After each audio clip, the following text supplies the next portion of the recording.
Then Mike will also finish up the segment with another memory with Mike. Coach Wicky's retiring this year. Thought it'd be fun to get him on. Speaking of getting him on, here he is right now. Coach Mike, can you hear me? I can. Can you hear me? I can hear you, Mike. How are you? I'm great, thanks. How are you? Good. Can you see me too? Yeah, you look good down there in North Carolina. Thanks, buddy. Appreciate it. So, Mike, this is a great format. It's worked. I hope there's lots of folks looking at these handsome faces, or at least one of yours. Another big one, another big victory. You had, as you always do, concerns. What you had to watch in terms of the players on Strathaven didn't seem to be a problem. Was it as easy as it looked? It's never as easy as it looks. I'll tell you, first of all, the atmosphere at Strathaven High School was spectacular. They had the middle school band perform before the game, so they had a ton of people there. Their band is big, our band is big, their student section was big, our student section was big. It was a big game in the county, so there was just a really festive atmosphere there, which was really fun to play in. And I'll tell you, they came out on the first play and ran a play that they hadn't been stopped on all year, and we stuffed it for no gain. And I just was really proud of how our guys played. We executed really well on both sides of the ball and special teams, and physically on defense, we were really good. And that team is a really good team. They really run the ball well. They execute their offense very well. And I couldn't be more proud of our guys and how they played and how they stood up to the challenge. Yeah, Mike, again, you can't talk about the game without talking about your quarterback. Oh, yeah. Again, just absolutely amazing in watching the game, watching him perform. Just absolutely incredible. Tell me, has he gone to another level? Because it seems like he has. Well, I'll tell you, during the course of that game, we only had a total of 33 offensive plays. We had 33 offensive plays. We gained 330. We averaged about 10 yards a play during the course of the game. Max on the year is thrown it over. I think he's like 80.4% completion percentage, which is crazy. His decision making, his command of the offense, his ability to put us in the right place to make plays is just unparalleled. He just is. He's amazing. You're absolutely right. He's been amazing with everything that he's done and everything we've asked him to do. I was watching. So you talked to me last week about keys. And it was fun to watch. I told my wife, I said, watch the guard, because if he goes to the right, if he pulls, they're going to the right. If he goes towards the center, this is the right guard going to the left, they're going left. And obviously, if he stands up, they're doing some pass blocking. So it looked like those keys were all covered. I mean, I didn't watch specifically every play on that, but again, did you see anything? Yeah. So one of the things Strathaven is known for is executing their wing T offense. And one of the things a couple things, their trap play that they run, and nobody can stop them on that trap play. And we stopped it all night. And that meant that Kieran Gallagher and Austin Sorkonich, along with Nolan Brennan inside, so we teach Kieran and Austin, when their guy goes down inside, to come down the line. It sounds so easy, but your natural instinct is to go up the field, come down the line and trap the trapper. Somebody's pulling to trap him and try and knock him out and create a seam. They did such a good job of staying underneath the trap. That's how we teach it, and forcing. There's no place for the running back to run. You couple that with Nolan Brennan, who just is demolishing centers every week that we play, and then Joey Haller and Drew Jackless, our inside linebackers. When all five of those guys read their keys, there's no place to run. And all five of them did just a spectacular job. So that was on the inside play. On the outside play, when they run sweep, when both guards pull and the wing back blocks down, we had our outside linebackers, Will Rez and Andrew Van Horn. They were playing a little bit different technique than they normally do. They did a really good job. And because they did that, it takes away some of the blockers. It allows our corners and safeties to come up and make plays. It was a really cohesive, orchestrated effort that they performed pretty flawlessly. It was, I don't know that we've ever defended. I think in 2007 we played them in a playoff game, and we had the same kind of complete game performance from our guys that we had Friday night. And another name that comes up all the time on the broadcast, C.J. Wood. CJ is incredible. CJ and Ryan Saunders, our two safeties, are 3-year starters, both of them. They're both very athletic. They're both very tough. They both understand exactly what their role is, what their responsibilities are. I don't know we've ever had anybody who reads from that safety position better than CJ. He makes the read, and then he's up on the line of scrimmage and making. He's not a very big kid, Right. but he's extremely physically tough, mentally very smart. He's a real leader out in the field. We call him Coach Wood because he knows so much about what we're doing. And Ryan Saunders, the same thing on the other side. And then you couple in our corners, Luke Lassick and Dozie Okolo, Max Busenkill played some corner.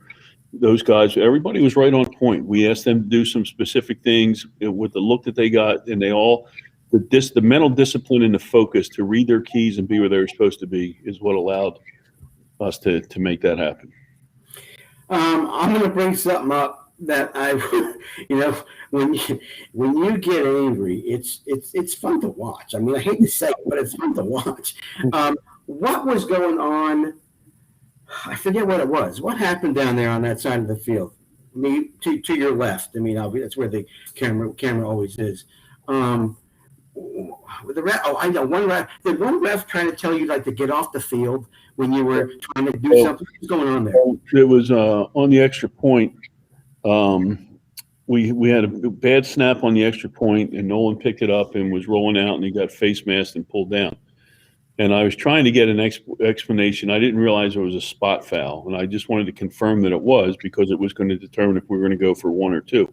Right. So I called timeout, and I started to walk on the field, and the guy who was in the middle of the field, who should have nothing to do with that, started screaming at me to get off the field, which now is interfering with my timeout time. I don't usually believe in getting on the refs for a call that they make because nobody tries to make a bad call. But to me, that was just the wrong way to handle that by the ref. And, that's not his, I know the mechanics that the refs have, and that's not his responsibility there. Sometimes those guys try to make it about them, and it should never be about them. It should always be about what's best for the kids. Yeah, I was getting mad, and I was watching, and I saw him, do this to you, and it's like, and I said the same thing to myself. I said, he's not even making the call. Who the heck is he to tell him to get off the field? So that got me mad, Mike. Yeah. I was pissed. Don't do that to me either, because I have learned with Mitch show. I can do things. So you got another big game coming up. Ridley, big rival as usual. What are we looking at with Ridley this year? So what I told the kids last week, the team to beat in Delaware County in the 1990s and early 2000s was Strathaven High School. I think I told you last week they had a 90-game winning streak at one point, and they just were phenomenal football team. They played in 4 state championship games. They won 2 of them. The team and so we had a chance to play at Strathaven in a big game, 2 undefeated teams. And this week we have a chance to play at Ridley, 2 undefeated teams. The first place in the Central League is at stake. Ridley is one of the top 10 winningest high school programs in history. You talk about tradition. Ridley has such a long-standing, powerful tradition of excellence. And when we came into the Central League, that was, our goal is, we want to beat the Ridleys, we want to beat the Strathavens in the Central League so we can assert ourselves as one of the top teams in the Central League. And so this game with Ridley, they're 5-0 for the first time in a few years. They're resurrecting that Ridley pride that they have. It's going to be a very hostile environment. It's a very passionate fan base over there. So for game 6 of the season to be such a meaningful game, I think it's going to be another great atmosphere. It should be another. They have a running back, number 4. His name is Mills, who is really good. He's been running all over everybody. He's big and strong and fast. They have some complementary skill kids that go along with him. They're playing much better defense. They beat CB East team that they beat week 1 has won 4 straight games, so they've beaten some good teams. They beat Springfield, who's a good team. So again, we have our work cut out for us. We need to execute on offense, and we've been really executing at a high level on offense, behind not only Max, but our running backs, Ryan Saunders and Jason Bernard, and Sean Gallagher at slot back, who's run the ball and caught it really well, Joey Hallard and Will Rez, and Drew Jackless at tight end, and then Nolan Brennan and Austin Sorkines at tackle, and Ben Nash and Nick Mahoney at guard, and Sam DeTrolio at center. We've been really executing at a very high level on offense as well. So we're going to need to figure out. Ridley always gives us something different with the look on defense. Dave Wood, who's the head coach over there, is CJ's father. He's the former head coach at Widener University. He's a very knowledgeable football guy. They'll be very prepared. So, we always get something a little bit different defensively from Ridley. So we're going to have to figure out what that is and then hopefully execute our offense after that. So when you get on that field, how quickly does it take you guys to understand what you're up against in terms of what you just said, that the defense? What could they do? I'm not that what they will do, but what could they do? Well, one of the things that is to our benefit is we've had, Rich Boyd, our offensive coordinator, Rich Stroop, our line coach. We've been doing this for a long time, and we've seen almost virtually every defense that you could come up with. If anybody could find a different one, it would be Dave Wood, some unique thing. But the thing with that is, if somebody's playing a new defense just for the week of our game, they can't be really good at it because they only have a couple days to prepare. So you're asking kids to be, the defense might be great, but to put kids in a position where they have to do something that's different than they're used to doing, that's not always so easy to accomplish. So, one of the things that we do there is try and look and see where people are, and every defense has a weak spot, find that weak spot and then attack that. Okay. Yeah, I mean, that makes sense to find that. It's just a matter of figuring that out early, which, again, you have confidence in the coaches to do that, and then put those plays in that will make the kids successful. What about on the they're going to come out? You said they have this back. Are they going to strictly run? Are they? No, they also. So their quarterback started against us last year. He's really he's a big kid. He's a good athlete. They run a lot of what we call RPOs. It's run pass option. Yeah. So what that means is they can run like zone read as a running play, trap as a running play. They can run those plays, and on every one of them, he has the option, if he doesn't like what he sees, to pull it and throw it to somebody. Mm-hmm. So it really forces the defense to be disciplined in their assignments, to make sure everybody's, it's easy as a D-back to put your eyes in the backfield, and I'm going to come up and tackle this number 4. He's such a good runner. But the second you come off him, he's going to throw it to the guy that you're supposed to be covering. So the eye discipline we talk about all the time, your eyes need to be disciplined to be where they're supposed to be. You need to be mental. You can't just watch stuff that's happening. You need to read your keys and be where you're supposed to be. And then you have to be able to tackle. Like number 4 is running through everybody. So we have to be able to gang tackle and make sure we're getting, a lot of hats on that body. Yeah, kind of like the Eagles didn't do with Ezekiel Elliott last night. Those guys ran through that defense the first quarter. Woo! It was ugly. Looking for number 4 on Ridley, run pass options. All right. So again, that's all based on your keys, and the offense, like you said, every week execute. Right. Check out what they're playing defensive wise, and then put those plays in that the kids can run. That's our goal. Okay. All right. Time for another round of, I wish I had the music for this. Ding, Memories with Mike. Mike, you're up. Okay. So I think last week we talked about the miracle at the Mo. Mm-hmm. I mentioned earlier our 2007 game with Strathaven. Did I talk about that? Did I do that memory? I don't think I did yet. So in 2007, we were in the second year. We had won the district championship in 2006, and in 2007 we were we were a pretty high seed, and well, actually, we weren't a very high seed because we had lost to Unionville early in the year. But we had our first game, our first playoff game was away at Strathaven. At the time, Strathaven was just at the end of their dominating run through the Central League and through the state of Pennsylvania. They had just won 7 straight Central League games. They were really playing at a really high level. And we went over there to play in a very similar atmosphere to what we went over there the other night. And the Daily Times, the prognosticators, they did not give us a very good chance of doing well against Strathaven. You know, it was the up-and-coming team of Garnet Valley versus the dominant power of Strathaven.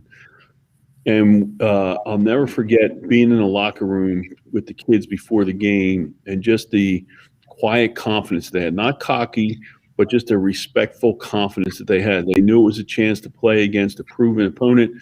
They knew it was a big game. They were excited. They were prepared. And we went out. We won the game 42-7, ironically the same score that we had this past Friday night. Mm-hmm. And I'll say if there were 78 total plays in that game, we won 77 of them on both sides of the ball, offense, defense, special teams. And it was a time where our kids kind of established themselves as a team to be reckoned with throughout Delaware County and in the Pennsylvania high school football world. And we went from that game to play Unionville, who had beaten us during the regular season, and we whooped up on them and rode right to the state championship. We had a really great run. But that's a memory. Every time I go to Strathaven, I think back to that. One of the coaches from another team that was there watching the game said he couldn't get over how when he watched our kids walk onto the field that night, when they came out of the locker room and onto the field, the quiet confidence that they just exuded when they were on there. He said from that point on, he tried to get his team to model that and to get that. And, you know, that was what he was constantly searching for. So. Yeah, 2007. Listen, remember it well. For us, the girls, you know, they graduated in 10. So was that Sarah's first year, freshman year as the manager with you? I mean, and they had no idea, Mike. Again, I think we talked about this, what it was like, right? Because they're freshmen in high school, and with us, my wife and I, you know, game after game after game, and that I mean, you may talk about this at some point with a memory, but Kaiser with that run at Hershey in the oh, I guess that was a pass, right? It was a pass, and he cut to the right and went to the sideline. Yep, came right down the sideline. Oh my gosh! And then I think the year that was that the same year that you played in Coatesville, and maybe a different year. I don't remember. No, that was the same year. Coatesville, all right. Yeah. And you put Jared Bonaquisti in at the end of the game. I think in linebacker, and I said, "What is he doing putting in Bonaquisti?" And guess who made the play to keep the win? Right? That was against West Scranton. That was at Coatesville a week before that Strasburg game. And West Scranton they had Matt McGloin, who played with the Oakland Raiders. They had Eric Strive, who went to start at Penn State. They had Hubie Graham, who was a tight end, who started the next year as a true freshman at Iowa. They had a kid who went to Nebraska, running back. That team was loaded. And at the end of the game, we were winning 27-22. And we knew it was going to go to Hubie Graham. And Alex Gray, our outside linebacker, who had a great year for us, was just a little scrappy, tough dude. But Hubie Graham was a 235, 240 pound, 6'3" stud. So we knew they were going to go to him. So we put Bono in to cover him. We said, Jared, just cover him. Just play man to man. Don't have to worry about anything else. They're going to throw the ball to him. Just knock it down. And he did. Yeah. He did. Yeah. We're like, oh my gosh! Yeah, that was another great atmosphere. That was a tremendous high school football game. That was awesome. I do remember that one. And at the end, with Jared's play especially. So even as an old guy, I got some kind of a memory there, Mike. You made it exciting. Yeah, it's exciting. It is. All right, Mike. Listen. Best of luck again. I'll be watching as usual. Looking forward to it every Friday. I wish I could be there. We just realized we will be home for the homecoming game. So it's a possibility I might get there. So I'll let you know. Okay. Sounds good, Mitch. Thank you. Thanks for having me. Thanks for coming on. Appreciate it. We both look good. I'm glad we came on. Have a good week. Right, take care. Good luck. Yep. All right, that was Coach Mike Rickey. Great guy, great coach, smart coach. Again, does a great job with his players. Unbelievable tradition that is going on there, and Garnet Valley love it, and look forward to watching the game on Friday on YouTube. It's a great thing.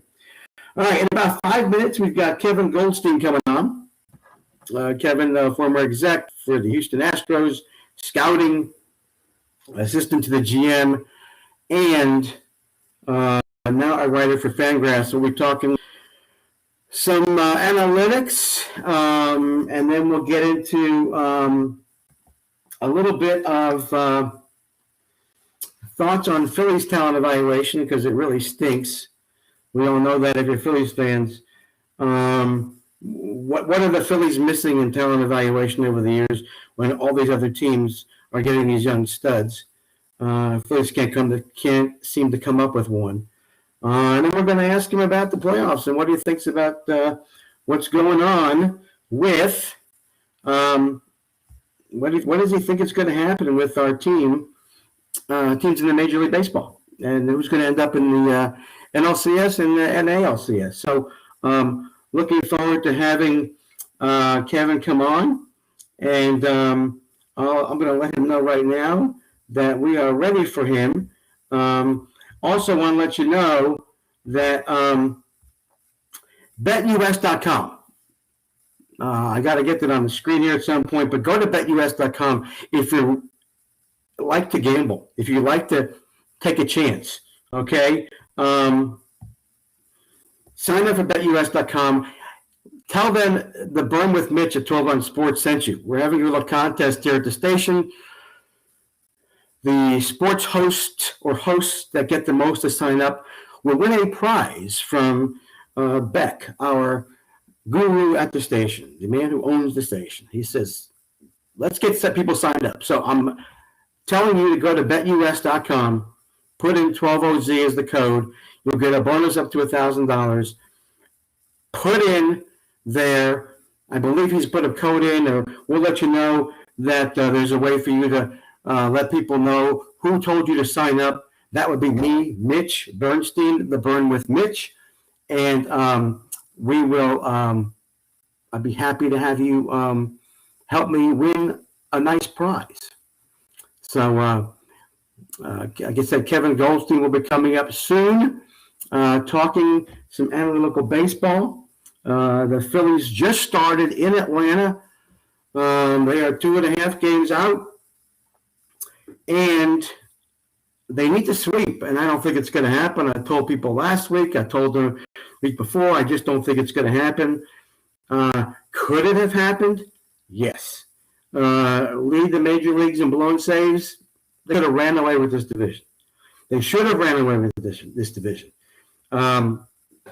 34 blown saves, 36, whatever it is, you cut it in half.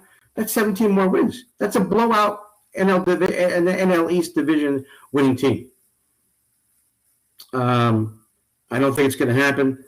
I think that the players will not produce under pressure because they're not used to it. I think Atlanta is going to 2 out of 3 games, and they will kill us 2 out of 3 games. Maybe not tonight with Zach Wheeler on the mound. Let's hope he's the wheeling Wheeler is dealing, and we can get him on track to maybe shut him out, go a good full 9, and if Phillies come up with 3-4 runs, they win the game. That's one. But they would have to win, really, to have a really good chance to beat these Braves is to sweep. So I'm not optimistic. We'll see what happens. Chances to me that they do that are 20-80 against. All right, ladies and gentlemen, from Fangraphs, let's welcome in Kevin Goldstein. Kevin, how are you? I'm doing good. How are you today? Thank you for coming on. I really appreciate it. Of course. I really, really am glad we're going to have an opportunity to talk. I saw something that was really, really cool that you did. You had a great chat with some folks. I guess that was a couple days ago. And it was great because you were very, very open. People were asking you all sorts of questions all over the board, and it was great to read them. Obviously, your background is huge in Major League Baseball. It's an honor for me as a baseball many, many years to be able to talk to you. No, I'm serious. To be able to talk to somebody. You got the wrong guy, man. You got the wrong guy. To talk to somebody who's been in Major League Baseball. Because I'm not there. I'm a fan, and I love to hear the backstories. So 2012 you started with the Astros, is that right? Yeah, September of 2012. And was at that point you were the coordinator, or did you become the scouting director of scouting? It's funny. There's actually a really great piece in the New York Times today about the title game in baseball, which is a funny thing. But my first title was coordinator of pro scouting. A year later, I was promoted to director of pro scouting. And then 3 years after that, I became special assistant to the GM, player personnel. And to be honest with you, during my 8 years, I my job really didn't change that much. It's just it's just how the title game works in baseball. It's a funny, strange thing that is just in place that people use to kind of keep their best people. I got you. Did you get pay increases with that? I hope. I did. Yeah. No. It went well. Yeah. How about that? That's a good thing. That was awesome. That's awesome. All right. So, it was funny. Quick little story. I was at a Peoria Chiefs game this summer and ran into the director of scouting. I forget his name. And I wanted to have him come on too, because I wanted to find out he was at Peoria Chiefs watching the Chiefs play. And as a scout, are you going to games and looking for a specific player, or are you looking to see maybe somebody all of a sudden you see a swing or the way he pitches and you're like, man, we got to get more notice of this? What happens as a scout when you're going to games? It really depends on the time of year, or it depends on the assignment. If you go to a minor league game, or even a big league game, even though you don't get as many scouts there anymore, and you see a scout behind the plate, and he's got his notebook, he's got his stopwatch, he's got his radar gun, all that good stuff. There's a chance that he just has that team's assignment. You are a scout in the Midwest, or you cover the Cardinals system, so you got to go see the Peoria Chiefs, and then you're looking at every player. You turn them all in. You go, like this guy, don't like this guy, like this guy, don't like this guy, and here's why. But there also are times, and it could be June, it could be July, where it's we are talking to this team about a trade. Go find us some targets, and it might even be we were talking to this team about on a trade, and we've already discussed Jones and Smith. Can you go take a look at Jones and Smith? Just tell you think about Jones and Smith, and then you can have kind of that laser focus. I'm just looking at these two dudes right now, and so it really kind of depends on the time of the year and what's going on. So sometimes scouts are there just doing their standard coverage, their assignments for the year. You have these 3 orgs. You're going to go see all the minor league teams and cover them all. And there's my cat. And then and there are times where you're going to have a very specific assignment. Hey, we're looking at starting pitching. This guy's a target for us. He's pitching in 2 days in Texas. Can you get on a plane and go see him? So you get these very, very specific, narrow things, and sometimes you're doing something far more broad. Yeah, I mean, that's interesting to hear that.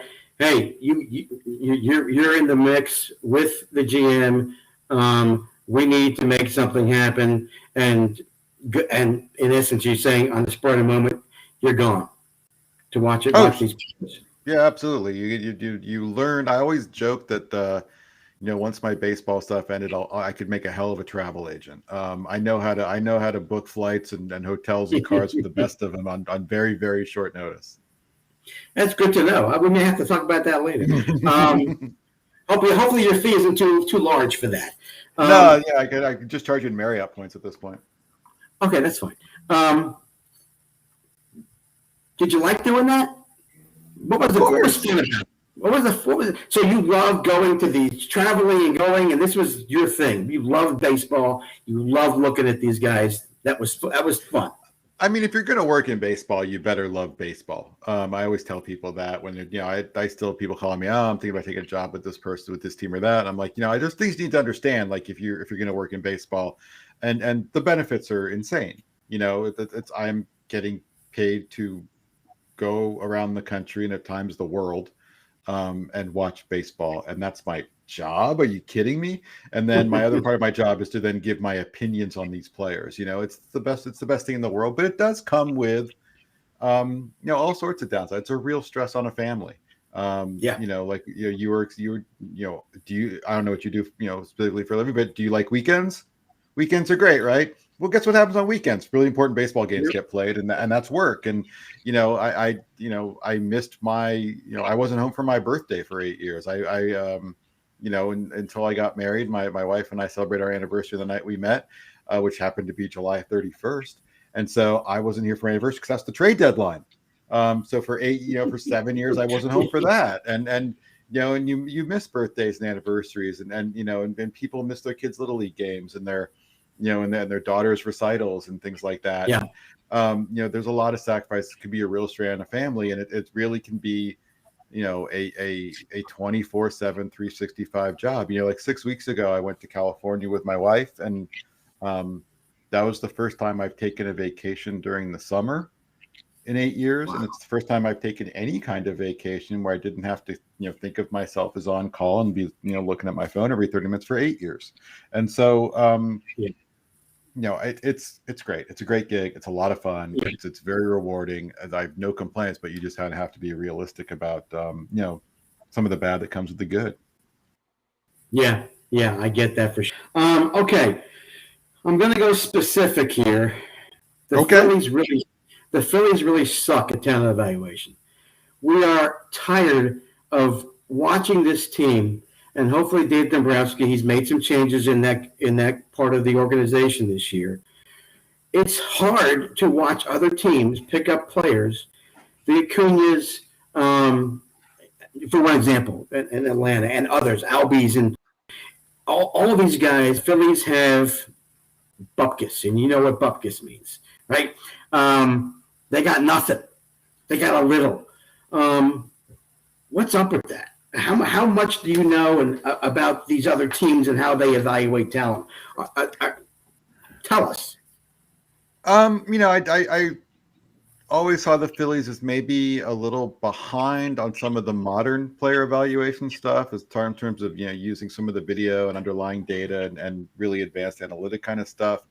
I've always seen them as really good scouts and really excellent scouting, especially on the international side. I think they do a great job evaluating talent. I think it's one of the more interesting questions for the Phillies is not necessarily how good they are at finding talent, but like some of the development challenges that they've had in terms of, players that look really good. And then when they get to AAA or the majors, that development seems to kind of stall sometimes, and, even think about the big league level. I mean, it's hard to put anything into what anyone saw in 2020 just because it was such a strange year. And all sorts of players were, performed well beyond our expectations or well under our expectations for reasons that we may never really understand. But if you think about what a guy like Alec Boehm looked like last year, mm-hmm. and what he looked like this year, like the question is what happened? Because something went wrong there. Unless you're really on the inside of that one, it's almost impossible for you or I to figure that out. But he's not the only one. And you think about player after player, we can just, I'm an old man, so I could date myself, but we remember when Don Brown was coming up. What went wrong there? Aaron Althea and all these guys, and yep. You look like really good prospects. And so my question is like, what's stalling these guys out at the upper levels? And they have plenty of talent. There's some really interesting prospects in that system, some really good players, and it'll be you do wonder, and I'm sure what I'm saying would not shock Dave Dombrowski. I mean, he sees it as well. He's there every day. Mm-hmm. It's interesting to see how and if that changes down the road. Yeah, and again, you're right. We have seen Alec Boehm. I love the kid. I mean, sure. When he came up, he was hitting old school. He was going with the pitch, hitting to right field. We didn't need his power, but he sure came in and he had a ton of clutch hits that won games and got key RBIs in key games.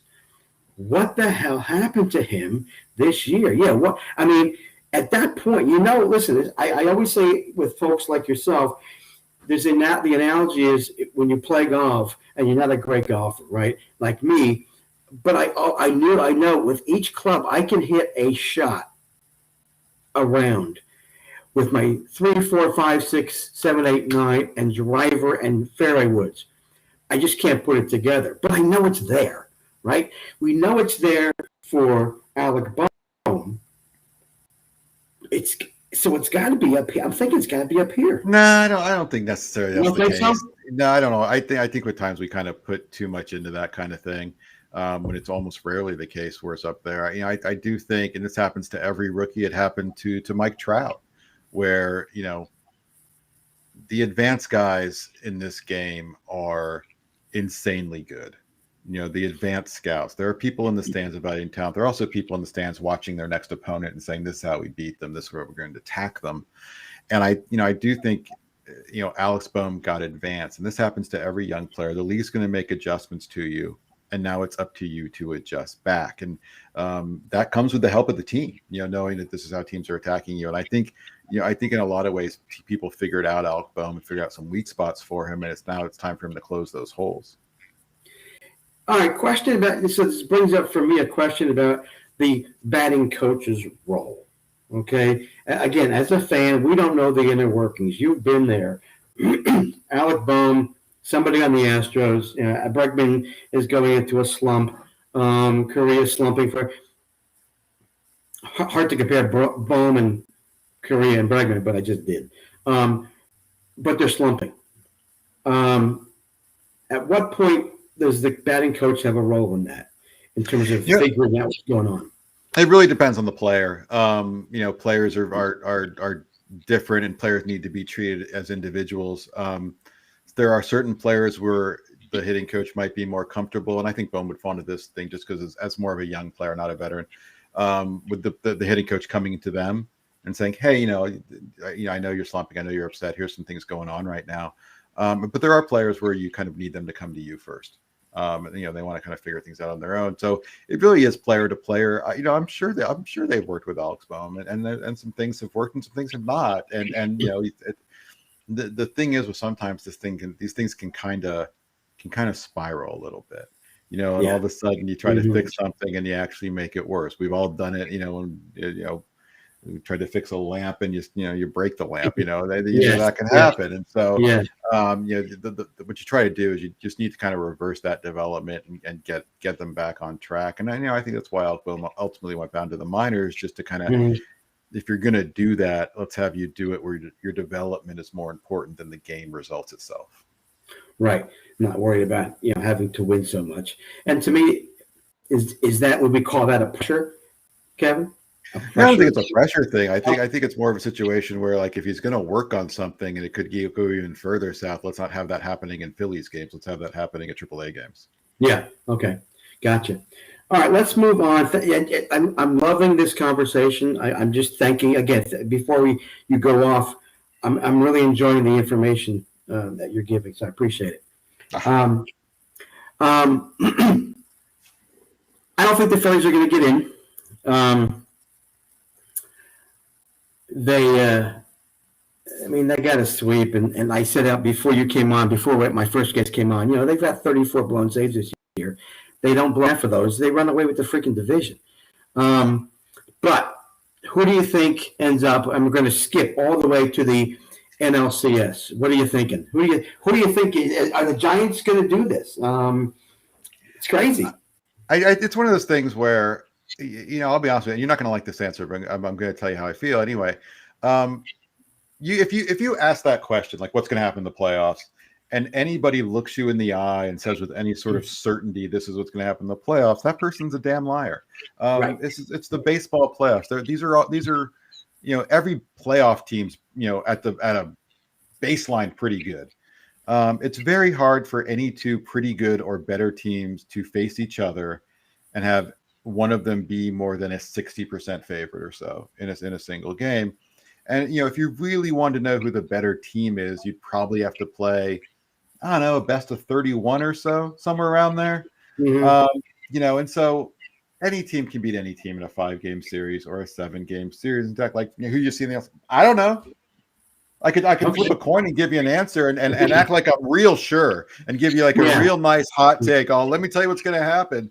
But it's a guess. The playoffs really are a dice roll and a crapshoot. And you get hot, you get lucky, and all sorts of things happen. And I don't know. I was going to win. I'm just hoping for drama. I like just hoping we get. I just want game 5s and game 7s, and I want them going into extra innings if possible. That's all I want. I just want drama. And that's what I hope for. But you can't predict these things. No one can predict these things. And anyone who tells you anything's a lock or something's guaranteed to happen is lying to you or themselves or both. Right, and I get that. I'm looking at conjecturing, okay? Because listen, nobody thought the Giants were going to do what they did. Look at them. Oh, my gosh. And Phillies fans are amazed that Cade Kapler is running that team. We couldn't stand him. And that's fine. Gabe Kapler's a much better manager now than he was in Philadelphia, and that's the thing. Like there are so many managers who are their first job was a disaster, and they learned so much from it. I think Kapler's like the current flavor of the month for that. But obviously someone I'm close with, and AJ Hinch was a horrible manager. And I think he'd tell you he was a bad manager in Arizona, which was his first gig. I think a lot of people in the Bronx forget that Joe Torre was a pretty bad manager of the Mets before that. That first manager gig is a tough one. It's a learning time. Not a lot of very few first-time managers get in there and hit the ground running and are good. And I think Gabe Kapler had, I think the Phillies did a great job and recognized the potential of Gabe Kapler as a manager. But unfortunately, he's fulfilling that potential elsewhere. That's just how it goes. Yeah, and there's a point where all of us Phillies fans are like, he sucked, and we needed to get rid of him. But then the mature person says, God, he must have learned something. They're doing something right over there because there was no way he would. Nobody predicted, even at the beginning of the year, Giants said we're going to win the division, 100 games. But yes, in terms of going back to your thought about the playoffs and the drama. Listen, I love this going down to I wish the problem is you look at the every other division except the NL East, right?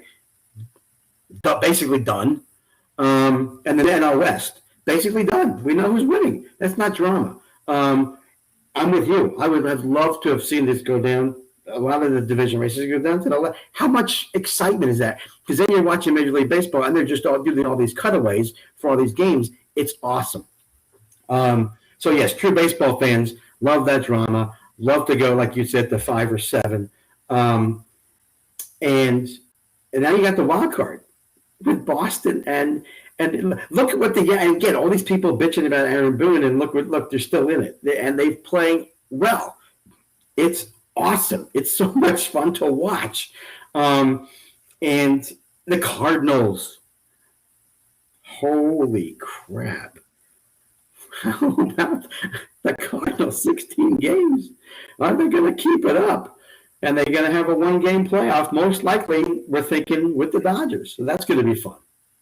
It is a good time. I think we're seeing what we normally see, where you go into the final week and you probably have 2 or 3 spots who are, aren't decided yet. And most of them that's already the case. And it's fun to have teams playing each other where it matters. We talked about the Phillies Braves, but the Yankees are getting ready here to kick it off with the Blue Jays. And to have games that matter that don't involve scoreboard watching, where you're just watching each other, I think that's a good time. And it's fun for us to kind of flip between the 2 games. And and the games this weekend can matter. And there's all sorts of scenarios. It's a probably not, but there's decent odds that we end up with some sort of weird tie somewhere, and somebody's going to play an extra game. Those are a blast. And so it's a really good time, and it's good to have a little bit of excitement this final week season. But I think we're where we normally are. 10 years ago we had the craziest day 162 in baseball, or game 162 day in baseball history. But this year I think is more of the norm, where lots of things are decided. The Rays have won the AL East. The White Sox have won the Central. The Astros have all but won the West at this point. The Brewers have clinched over the weekend. That's where we normally are with a week to go in the season. But it's good to have these things left. And and I think when you see this stuff, you do have you do wonder if the commissioner is watching and wants to expand the playoffs so he has more of this stuff. switching over to Fangraphs real quick before I let you go. So you were out of baseball and got into Fangraphs, and you're loving the time that you're doing. You're there, and you're writing for them, and you're doing these cool chats, which is great. Is it a lot of analytical stuff you're talking about, or just generic baseball stuff? It's a little bit of both. I buy some sort of pure analytical guy. No. Do I believe in the value of them? Absolutely. It's been proven to me in person. I know that stuff's super valuable and super important. And I'm not some sort of old school guy who, poo-poos that kind of stuff. People go, you can complain all you want, John Smoltz, about shifts and spin rates and launch angle, but that stuff matters. And so, so I do that, and just kind of cover what's going on at national level, and you come up with ideas, and you look at the standings and see what's interesting, and try to figure out where to go. And the chats are on Monday, and I have my own podcast that comes out on Fridays, and it's been a really good time. And definitely try to stay in touch with people in the game. And I know scouts, I know general managers, and people I can reach out to and talk to, and kind of keep up with the trends on the inside. And that's one thing that's always done really well. That for pieces I write is just kind of pieces about like how stuff really works in a front office. And having been through it myself, I got some stories, I guess. You have a few, which would be great. Yeah, I mean, again, that's why I'm so grateful for you to come on to be able to do this, because I think the baseball fans watching appreciate your knowledge and just love it. I mean, if we love baseball, you want to get on the inside as much as possible. Having watched it for, I tell people I'm 65. I've been watching it for 57 years. I mean, it's just, and to be able to know a little more than a general fan through people like you, and even through authors that write their baseball books. I am just enamored with that. Just excited to be able to have this opportunity here on this scenario, to have you on and to talk baseball. It's just one baseball fan to another, and I love it. I absolutely love it. Thank you for doing this. What's your podcast? What's the name of your podcast? Podcast called Chid Music. It comes out on Friday morning. I change co-hosts every week. And then we have usually a guest, somebody in the game, beat writer, someone with the team that talk about what's going on with that team, and play independent music. It's like 2.5 hours or so every week of me and a friend just yammering about baseball for a while. Yeah, and other things, whatever comes up. Gotcha. All right, Chin Music, folks. Find it on anywhere podcasts are put out, right there. Kevin? Absolutely.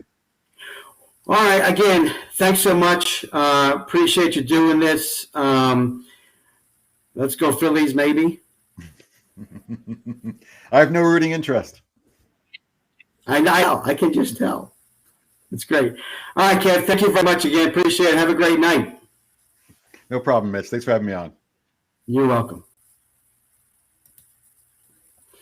All right, so a little baseball info from Kevin Goldstein, and he was great with all his baseball knowledge, and I really appreciated that. Remember, coming up next is Jason Lee. Jason Lee will be up talking specifics, Phillies and Eagles, real specific. Eagles, really bad, ugly game yesterday. Phillies, well, I'm going to do it. I got to do it while I'm on here. I'm going to check to see if there's any score in Atlanta. Zach Wheeler is on the mound. Let's see what we got. The Yankees in Toronto are scoreless. Top of the first, 2 outs. Phillies have men on first and third. The big question is, will they get them in? Let's score a run with 2 outs. Let's see who's up. Brad Miller is up. We have Harper on first and Odubel on third. Well, here we go. Let's see what happens. We need a clutch hit from Brad Miller, who's been clutch lately, or all season. He's hit some good balls that were important for the game to be won or lost, meaning he focused, he bore down, And he made contact and he got a hit and scored a run. Let's see, but he didn't do it this time. He grounded out. So much for Brad Miller in the first inning. All right, so again, 8 o'clock on Zingo TV, channel 761, on all the 12-ounce sports platforms. Captain Lou Extravaganza will be with you. Captain Lou is talking, if I can find his little tweet today. I will see if I can find it and find out what he's doing tonight. Bear with me as I try and find it. If I don't, he's going to be talking football, and I think he's talking MLB today too. But let me keep looking. I'm going through. Here we go. Captain Lou Extravaganza, 8 to 10 p.m. NFL, college football. He's got Nick talking Giants and the NFC East. The Giants are a bigger joke than the Eagles. He's got Shy Bears, 1985. Chris Krugman talking about the Bears in the NFC North. Captain Lou's six-pack challenge and MLB. And let me tell you one more time, betus.com. Go on it now, or not now, after Lou. And we will want you to sign up. If you sign up, use promo code 12OZ, you'll get a bonus up to $1,000. And tell them who sent you. Mitch Bernstein from the Burn with Mitch. I'll get credit. I might win a prize. All right, folks. Live from Philadelphia. We have Jason Lee. Hi, Jason. How are you? Welcome. Hey, Mitch. Good to be with you, my friend. Thanks for having me. Thanks so much for being here. So that was a fun, ugly loss last night, wasn't it? You're going to make me relive that, aren't you? Well, kind of have to. So what are your thoughts? I want to hear your thoughts on, everybody's blaming, and you may have tweeted this out too. Everybody's blaming Jalen Hurts. They're mad at Jalen. He's not the quarterback. And of course, that's Eagles fans, right? We get that. Give the guy a freaking chance. Right, Jason? I agree to a point, Mitch. Okay. Passes were underthrown last night. Bad decision making. I mean, listen, overall, I think I see more the positive than the negative. It's still a relatively small sample size. But last night, listen, he was far from the only problem. Okay. The play calling was awful. Again. Yeah. Again, I mean, we said the same thing after the San Francisco game last week. It's funny. It's like Nick Sirianni, he's kind of trending in the wrong direction. I mean, after week 1 in Atlanta, we were all pumped up about the guy. It was a great game plan. The Eagles were dominant. He had a decent first half against San Francisco. He only scored 11 points, but still a decent first half in terms of play calling. And last night was just atrocious. I mean, how do you only utilize your running backs 3 times? And especially when one of those times Miles Sanders broke off like a 24, 25-yard run. How do you not go back to him? I want to give the guy a chance, but I just don't understand last night at all. Yeah, not only was I pissed he only ran 3 times, I needed 3 more points from Miles Sanders to win my fantasy game. I said, come on. What are you putting game over for? Give me Miles. I need 30 yards. Do something. It all comes back to fantasy, doesn't it? I got to be honest with you, Mitch. I've never been into fantasy football, and the main reason is I saw a buddy of mine put on Twitter the other day, what do you do when you're an Eagles fan, but you've got Cowboys on your fantasy team? And that's exactly why I don't play fantasy football. You know what I mean? I don't pick any Cowboys. I'm realistic. It's. But I was hoping. You're right. Miles was playing well. Yeah. They opened up the holes. He was hitting the holes, and all of a sudden, it's back to the Doug Peterson era. boom, boom, boom, throw the pass. But And like it you was said, even worse than that. I mean, I wonder if, and listen, I'm going to attribute it to the fact that he's a head coach going through growing pains, but mhm, it's almost like he's outsmarting himself, Sirianni. I mean, like last week, the series when they're at 4th and 1, and when on 4th down they did that Philly special type play that was far from special. It's like, just don't get fancy, don't get cutesy, just play football. run the ball, be smart. I mean, Yep. again, analytics, whatever's being used, that play I can't believe that was part of what he thought in terms of the analytics. It was just, and you think, Jason, how is he doing this? And we said the same thing with Doug, all last year. What is he thinking? Carson was terrible last year. We all admit that. But Yeah. did he even put him in situations to succeed? Now, last night, if Carson was playing, there would have been 4 picks. We know that. He would have been thrown for losses, and at least Jalen gets rid of the ball when he has to. You're right. You're right. Carson always held on to the ball too long. He's still doing that in Indy. Yeah. But it's funny because I looked at this. This is a tough schedule for them right now. It gets easier after, I think, Game 7. But and now the injury bug. You got Mailata, and now Sayamalo, Brandon Graham. So this is going to talk to the depth that Howie brought in, and how he's going to again make the defense and the offense successful. Why don't you throw any misdirection plays in there? He had a couple of screen passes, but it was almost as if, aside from Jalen throwing more passes, right, it was almost like the same boring offense. I don't know. It was so bad. It was the same boring offense, and when you've got an O-line that's beat up and clearly struggling, when you've got a quarterback that's clearly struggling, why not hand the ball off? Make it simple, right? Make it simple. I mean, look, it was clear Hurts, didn't have it last night. So why are you making him drop back and throw passes, all that? And they're going to say, and I heard this on sports radio all day today. Well, a lot of people were saying, well, they were playing from behind, so they had to pass. Well, look, when you're down 14-7, you don't have to pass. Even when you're down 20-7, you don't have to pass. You know what I mean? You're still in the game. When you're down 20-7 and it's late in the second half, or like halftime, you still have to have the whole second half. You still can game plan. So exactly. I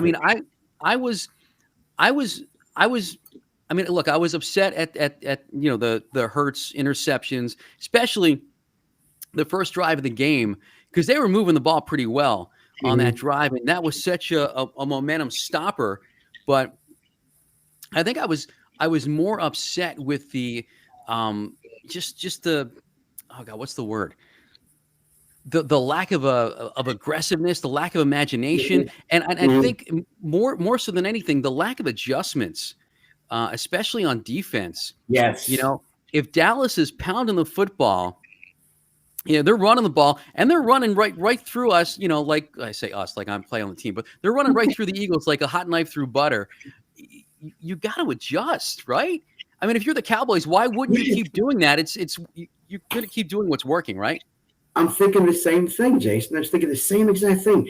They're running, they're bulldozing their way, and I'm thinking, okay, second quarter, you've got to start making some adjustments here because they're killing you and it was just up the middle. And listen, yeah, and look, I don't want to pass judgment on a new coaching staff just yet because look, again, they are going through growing pains, but look, any good coach, any good coaching staff makes the adjustments. Right. So I was a little shocked and disappointed that they did not. So, and you mentioned the tough schedule. I mean, you got KC, and listen, I know KC, they don't have the win total you would think they would have right now, but they're still a hell of a team. You got Carolina, and then you got Tom Brady in Tampa Bay. So, I mean, this could easily turn into 1-5. Absolutely. Well, absolutely can. And let's talk about that defense, that pass defense. I mean, I'm looking at Slay, and I said yesterday, I tweeted out the guy's stealing. Another Philadelphia athlete stealing money. I thought this guy was supposed to be so good, shut down. No one's getting back. And did you see that last night? No, Slay has not lived up to the hype. He just hasn't. Simple as that. He just hasn't. It's just unbelievable, and they still allowing these guys to run these routes over the middle with a zone and wide open, and this has been a problem, going back even to the Peterson era, Yeah. Oh, yeah. Off, and then tighten up at the 20. But I don't know that they have the ability in the defense now to tighten up at the 20. They got to put pressure on him off the line. They got to push him. They really don't. You're right. They've been doing this bend but don't break defense for a long time now, and that doesn't always work. And the problem with that is, I mean, listen, for the most part, the Eagles defense is good at not giving up the big play. But they can't get off the field. You know what I mean? They can't get off the field. So before long, they're tired. All right? And then guess what? The bend but don't break, they're going to break because they're tired. They can't handle it. Exactly. And the other thing, and it goes back to, again, other eras of undisciplined football. How many stupid penalties are they going to continue to commit? It's absolutely insane to watch this team play like this. It's embarrassing. It's embarrassing. It's infuriating as a look. I'm a lifelong Eagles fan, born and raised here, never left. And it's tough watching this. 35. I think it was 35 penalties in the first 3 games, which is a franchise record after 3 games. I mean, and for a coaching staff that preaches discipline, I haven't seen it. And listen, and I'll tell you something. And again, I'm not one of these hot take guys. I don't go ripping people just for the sake of ripping people. But having said all that, Derek Barnett. I mean, if I never see the guy again, I mean, I think he's got more penalties than tackles. Okay. Did you see the cut to Sirianni that they showed talking into the mic where he's saying it's always him? I did not see that. No.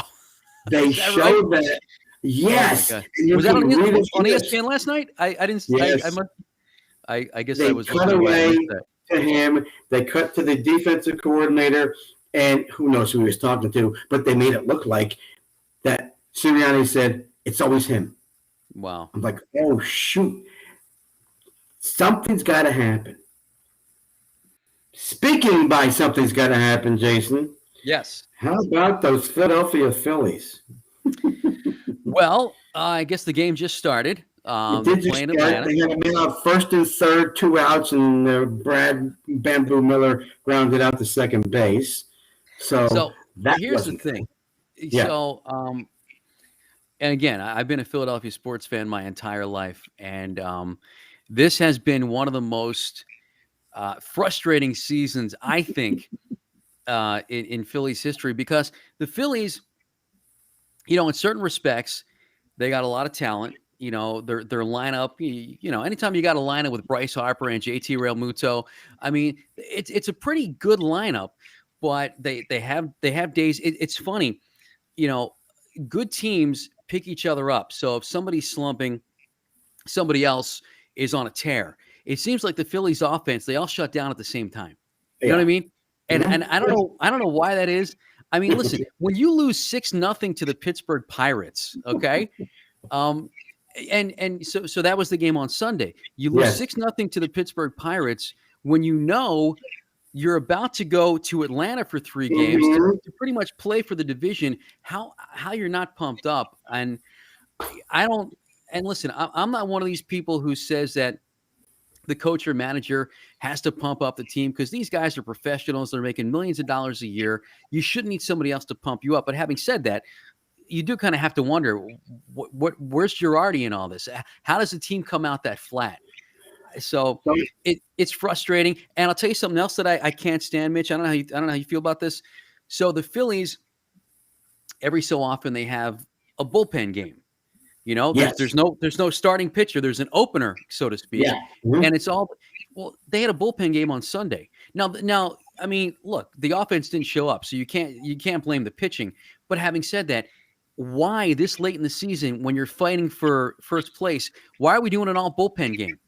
That's a question. Yeah, that's a big question for Dombrowski. It infuriates me. Really, I mean, I'd almost rather see them, bring up a starter from AAA and have him start.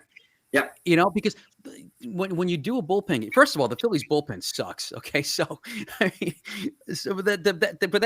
but beyond that, even if they had a good bullpen, when you have a bullpen game, it affects the game before because we got the bullpen coming up tomorrow. We can't use too many of the guys. That's right. And then it affects the game after. Now they did have an off day, so that helps. But they've done a lot of these bullpen games, so typically it affects the game after, maybe even 2 games after, depending on how many pitchers you have to go through. So I don't understand why a team fighting for first place is doing an all bullpen game in game number 155 or whatever it was. Yeah, it's so hard to understand. And I brought up the stat to Kevin Goldstein just before you. We know that they've set the record for blown saves. Oh, yeah. Jason, half of those blown saves, 34 blown saves, is it? I don't know, 34? 17 of them? They win a division going away. They win a division 2 weeks ago. Yeah, I mean, listen, that number is a little bit misleading because the Phillies have had multiple blown saves in the same game. I know. That's pretty funny too, But, okay, just for the sake of argument, let's say it's 25. Still, your point is well taken. You cut that in half, they got a comfortable lead in first place. So frustrating. Oh, and again, yes, frustrating to no end. They've got to fix. I don't know what they're going to do next year. What would you do? People, and rightly so, they didn't like Odubel, right, because of what he did. Sure. He's performed pretty well at the plate this year. He has been pretty after a terrible start. Right. My issue was with Didi. And of course, I'm bitching at Didi, and was it last week he hit the 3-run homer? I'm like, oh, Didi, what are you doing that for? I want to continue to bitch at you. Why do you do the home run? Even a broken clock is right twice a day, right? Yes, And listen, I was a Didi fan. I was thrilled when the Phillies got Didi. Having said that, he's had an awful year. He's had an awful season. What do we do, Jason, next year? People are talking about we need a center fielder. We don't know about Bone, though. We know they just brought him up. DH, will that be Hoskins? Because the DH, I'm thinking most likely coming to the National League finally. Yeah. Segura, who's your trade bait? Who can you afford? It's going to be an interesting offseason. Let's put it that way. We know that. Well, that's the thing. I mean, who do the Phillies have that they can trade? They really don't have many people, if anyone, in the minor leagues. You can't give them away. Right. You can't give them away. So, right? I don't know. I don't know what to do. I mean, to me, it all goes back to the bullpen, because I mean, if you look at the starting staff on paper, I mean that's the caveat. On paper, doesn't look too bad going into next season. I mean, Wheeler is Wheeler. If Nola can get back to some semblance of what he used to be, and that's the big. Listen, we need him to come through this week. Yeah, absolutely. Yeah, but because you want to talk about frustrating. He's had a really off year, but if he can come back to being somewhat of what he used to be, so you got Wheeler, you got Nola, how about Ranger Suarez. Development of him. That's the most amazing piece of development of a player that I have seen in this organization in years. It's Yeah, no, amazing. I agree with you. And he's a guy, he's done everything that they've asked, uh, comes out of the bullpen, does a great job. They need him to be the closer, does a great job. Move him into the rotation. He does a great job. And Amazing. Just the guy, amazing. yeah, to me, he's the number 2 right now. I mean, you I got think Wheeler, so. you got Wheeler and you got Suarez. And then looking down the line, I mean, Gibson, he's not great, but he can be pretty good. And if Zach Eflin can come back, I mean, when Eflin was a number 2, that's not ideal, but as a number 4 or 5, that's not bad. Yes. You Yes, know? I agree. Yeah, I think you're right. I think that the rotation is definitely serviceable.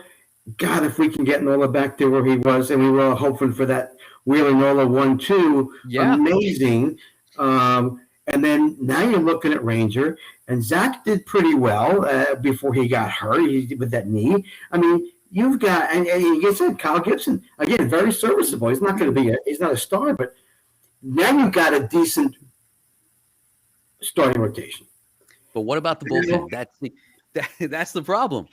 That's the problem. And I'll tell you what, I was really high on Ian Kennedy when they made that trade, but he's been very hot and cold. I mean, when he's on, he's on. When he's off, he is way off. Yeah. And I mean, I think he's got the stuff and he's got the demeanor to be a closer.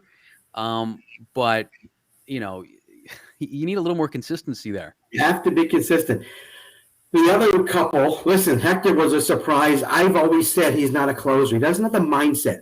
Best move was put him in a 7th or 8th. He doesn't feel the pressure, and he's been phenomenal for the most part. Right? And that's why when people say, look, Neris has been great, put him back in the 9th inning. No, don't. He can't do it. Don't put him. Because you're right. You're right. It's a mindset. And if you talk to guys like Ricky Bottalico and Mitch Williams, they will tell you it's all up here. There's a mentality that a closer has, and you got to have that mentality to succeed. You can have the best stuff in the world. You can have all the ability in the world, but you got to have it up here too. The whole mentality, the whole thought process of being a closer. And listen, I'm sure it's easier said than done. That's a lot of pressure. But he has shown. I know you are impressed with what they've.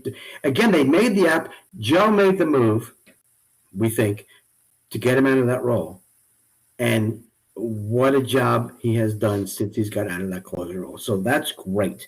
Oh, yeah. Yes, does Ian Kennedy stay? I'm guessing most likely he does. But the question is, who else would you put in his place? Well, that's the problem. Maybe, these kids, I was going to bring up Alvarado. If the guy could just throw strikes on a regular basis. He's one of the guys, if I never see Jose Alvarado again, I'm sure he's a nice gentleman. But as a pitcher, I don't want to see him because it seems like he's always giving up a big home run. He's or he's walking, and it's a Joe would put him in a 2-run game. You walk the next one guy, and then boom. Yeah. He just needs, I guess, and I'm wondering if he's the type of guy. Listen, you don't have to throw it 100 every pitch. Get your off-speed pitch working. Throw a slider, and he has it. He's thrown it, but he doesn't throw it for strikes. Right. 100 is good, but you can't throw it all the time because these guys, and we've seen it, will catch up to it. Well, first of all, you're exactly right. And speed. Listen, speed is great, but you look at a guy like Jamie Moyer who didn't throw fast at all. His whole key was location. Yes. You got to locate your pitches. I don't care what kind of pitch you're throwing. You got to locate your pitches. If not, you're going to have a rough time. And that's what he does. And I just look at his windup and his delivery. It's just so not smooth. And I'm wondering if somebody could take him aside and say, okay, listen, we need you to cut it down. I need smoother delivery. So you go from 100 to 96. You can throw the 100 every once in a while. But, 0-2 pitch, throw the 100 down low or up and, swing and miss, whatever. But throw that slider at some point. Develop that slider. There's no way they hit the ball if he's throwing 198 and he throws that slider in there at the righties at the knees and lefties, he can throw the fastball away or down and in. Right. Yeah, no, you're right. Got to mix up the pitches. You're right. Yeah. So what about Kutch? What do you think about Kutch? You know what? I kind of have a soft spot for Andrew McCutchen. I've been a huge fan of his going back to when he was with the Pirates. I mean, he was such a Philly killer back in the day, and even though I hated that he killed the Phillies, there are some players who kill your team who you can't stand, and there are some players who kill your team who you respect. Yes. I always respected Andrew McCutchen, and he's the kind of guy, I mean, obviously his best days are behind him, but I still think he's got a little bit left in the tank, and more so than that, he's one of those guys I think is just very good for a locker room. You know what I mean? He's been around. I think he's such a positive guy. He's a lighthearted, funny guy. So he can keep, he can keep it light. He can keep it fun in the locker room. And I think he's good for young players to be around. And for young, he's almost like a player coach. So I mean, obviously, if going into next season, if the talent is gone, I guess the Phillies have to do something. But I still think he's got a little bit left, and I for the intangibles he provides, I hope he sticks around. Yeah, kind of a liability in the outfield. Yeah. Could they move him to first? I don't know. Best place for him. He can catch a ball, but from the infielders. But I don't think that's ever been brought up. That's just my idea. And if it happens, I want credit. I want to, Jason, tell everybody about your show is it on Sundays? It's on Friday nights. Friday nights. I'm sorry, Friday nights. That's okay. Friday nights at 11:30. It's fairly new. We've only been on for 3 weeks, and honestly, there were some technical issues last week, so the show last week didn't even get on. Oh my gosh. But I hear that everything's been worked out. So good. Good. So this week, Friday night, I'm trying to think. So I got one guest lined up. I have a second guest. Is almost there. So we're going to talk some Eagles with Ricky Ricardo. Oh, good. Eagles Spanish language announcer. He's a riot. He's great. Yeah, he's so good. We'll talk some Phillies, and hopefully we're talking Phillies in a good way. Yeah. Trying to get the Sarge, Gary Matthews. Oh, yeah, he's good to talk to, too. To join the show. Yeah, so we'll join him. So it's Friday nights at 11:30. It's on PHL 17. It's all the best of Philly sports and, talking to the people who are plugged in the most in what's going on. Awesome. And it's called Sports Scene, right? Sports Scene, yep. Yes, great. Jason, it's been a pleasure. Mitch. Thank you. No problem. It's been a pleasure talking to you. I'm here in Wilmington, North Carolina, having just left the Chadds Ford area. But we'll be back in 3 weeks for my daughter's wedding. So hopefully are you down there permanently now? Yes. Okay. Yeah. So we'll be in contact. Back. Well, congratulations to your daughter. That's awesome. Yeah, thank you. We're looking forward to it, and fun party coming up, and visiting some folks back at home. So we're looking forward to it. Awesome. Well, thank you to Jason Lee from PHL 17. Listen to his show on Friday nights at 11:30. It's called Sports Scene. Jason, thank you again so much for taking the time. I really appreciate it. My pleasure, Mitch. Appreciate it. Have a great night. You too. Thanks. Okay, folks, that's it. First time with Zingo TV. My face is here. I hope you could deal with that. Maybe you just listened, and that's fine too. But we're getting ready to hand it over to the Captain Lou Extravaganza coming up at 8 o'clock, which is in exactly a minute and a half. BetUS.com. Get on there. Get an account. Tell them I sent you. I get credit. I might win. I would love to win. Who doesn't love to win? Appreciate you sticking around and listening to Coach Ricky. Thank you very much. Kevin Goldstein, thank you very much. Right here at Fangraphs. And Jason Lee, host of PHL 17 Sports Scene out of Philadelphia. Thank you. If you were able to listen and watch, I appreciate it. I love doing this. I appreciate the opportunity to do it and to bring you the guests that I do. We'll be promoting next week's show on Twitter. Take a look at that, and on the Burn Mitch account and my account called Phil's Fanatic. That's it for me. Everybody have a great week, and we will see you next Tuesday, 6:30 Eastern time for the Burn with Mitch on 12 on Sports. It's time for the Captain Lou Extravaganza. Everybody take care now, and bye-bye.